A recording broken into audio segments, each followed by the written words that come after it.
SEC philosophy এই বিষয়টা যাদের রয়েছে, যাদের দর্শন বিষয় রয়েছে, দর্শনের এসইসির বড় কোশ্চেন তো দিয়েই দিয়েছি। এবার চলে এলাম এই বিষয় থেকে 2 মার্কসের সাজেশন নিয়ে। এই 2 মার্কসের সাজেশন স্টকটা এমন একটা পার্ট, যদি তোমরা এইখান থেকে ভালো করে এই প্রশ্নগুলো রেডি করতে পারো, তাহলে এখান থেকে এতটা নাম্বার চলে আসবে যে তোমরা যে এক্সটার্নাল পরীক্ষাটা দিচ্ছ, অর্থাৎ বড় যে প্রশ্নগুলো দিচ্ছ, তার সঙ্গে এখান থেকে যে নাম্বারটা অ্যাড করবে, দেখবে অনেকটা নাম্বার উঠে যাচ্ছে। হ্যাঁ, টু মার্কসের সাজেশন কিন্তু না, মানে এটাকে অ্যাভয়েড করার মতন নয়। এটা এমন একটা জায়গা যেখান থেকে একটু গুরুত্ব দিয়ে, গড় দিয়ে, একটু ভালো করে দিয়ে পড়া হয়, এবং তুমি এতটা কমন পেয়ে যাবে এখান থেকে, এই সাজেশন থেকে, যে তোমার কিন্তু এই সাবজেক্টের চিন্তা পুরোপুরি শেষ।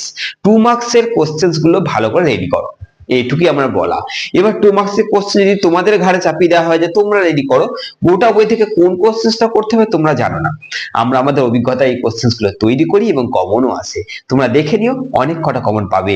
চলো দেখে নাও এই সাবজেক্টটার উপর থেকে তোমাদের, যেটা আমি ফিলোসফি সাবজেক্ট দিলাম, এসইসি ফিলোসফি এর 2 নম্বরের গুরুত্বপূর্ণ প্রশ্নগুলি উত্তর সমেত তোমাদের জন্য করে দিয়েছি। তোমাদের আলাদা করে আর খাটতে হবে না।